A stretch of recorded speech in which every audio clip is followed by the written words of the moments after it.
քայլել սկսեցինք Հաղարծինի մոտից Դիլիջան ազգային պարկից։ Մինչև այստեղ առանց անտառների քայլել ենք։ Ինչ-որ մեքենաների ճանապարհներ կար հին, երևի հենց անտառ տեխնիկան այդտեղով էլ շարժվում է։ Շատ վատ ճանապարհ է, ամեն մեքենա չի հասնի։ Գնացին, տեսան, զարմացան, չուզեցին հավատալ, բայց ստիպված էին, իրականություն էր, վատ երազ չէր։ Զանգվածային գաղտնի անտառահատումների ականատեսները նրանք են։ Նույնիսկ այն ամենավայրի մասերը, որ պիտի արջը հանգիստ ապրի առանց մտածելու, որ այստեղ մարդ կերևա, մեծ բունով ծառերը կտրված էին։ Հաղարծնից Ենոքավան ընկած հատվածը ավելի քան 120 կիլոմետր, երիտասարդները հաղթահարել են ոտքով։ Իջևան եւ Հովք լեռների ստորոտի անտառները կոճղանտառների են վերածվել։ Իսկ Օկոմ բնակավայրից արդեն լսելի է էլեկտրական ծղոցների կատարյալ սիմֆոնիան, պատմում են արշավականները։ Տեսել ենք անտառահատումներ, տեսել ենք աշխատող տեխնիկա, տեսել ենք լիքը թարմ կտրած մեծ բնով ծառեր։ Ամբողջ ճանապարհին լսվում էր էլեկտրաստղոցի ձայնը, ընկնող ծառերի ձայնը եւ երևում էր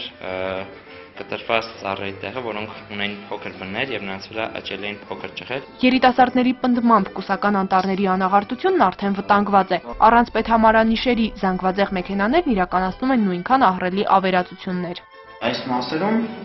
հանդիպեցինք կոնկրետ ծանր տեխնիկայի, դրա մեջ տրակտոր, Ուրալ, Վիլիս մեքենաներ։ Տեսալուսանկարահանող սարքերի օգնությանը նրանք դիմել են, բայց ավաղ փորձն ավարտվել է փորձանքով։ Եղել է ընդհարում անտառահատների եւ արշավականների միջև, սակայն լուրջ բախումից հաջողվել է խուսափել։ Արդյունքում երիտասարդները մնացել են առանց փաստացի ապացույցների։ Վերցեցին այդ նկարահանող հեռախոսները ու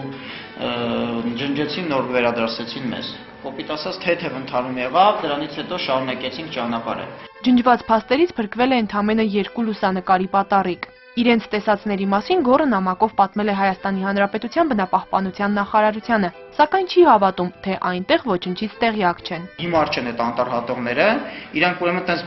բաց չէին գործի, եթե իրանք ծանոթ մարդ չունենային։ Ես դա իմ սեփական կարծիքն է։ Բնապահպանության նախարարությունից մեզ տեղեկացրին, որ ուսումնասիրում են Գոռի նամակում նկարագրած փաստերը, իսկ արշավականների հավաստմամբ իրենք տպավորված են վերադարձել։ Ամբողջ ճանապարհը նկատվել է։ Թե ձայնալսված տեխնիկայի, թե սղոցների, թե մարդկանց աշխատանքն այդպես երևացել, կտրված ծառերը եւ այլ։ Մինչ պատկան մարմինները կփորձեն սայլը տեղից շարժել, երիտասարդները նման մի անհույս հորդոր են հնչեցնում։ Խնդրանք մարդկանց, որ դադարեցնեն այդ աշխատանքը։ Նարեկ Գրիգորյան, Մելիք Ղարիբյան, Էպիկենտրոն։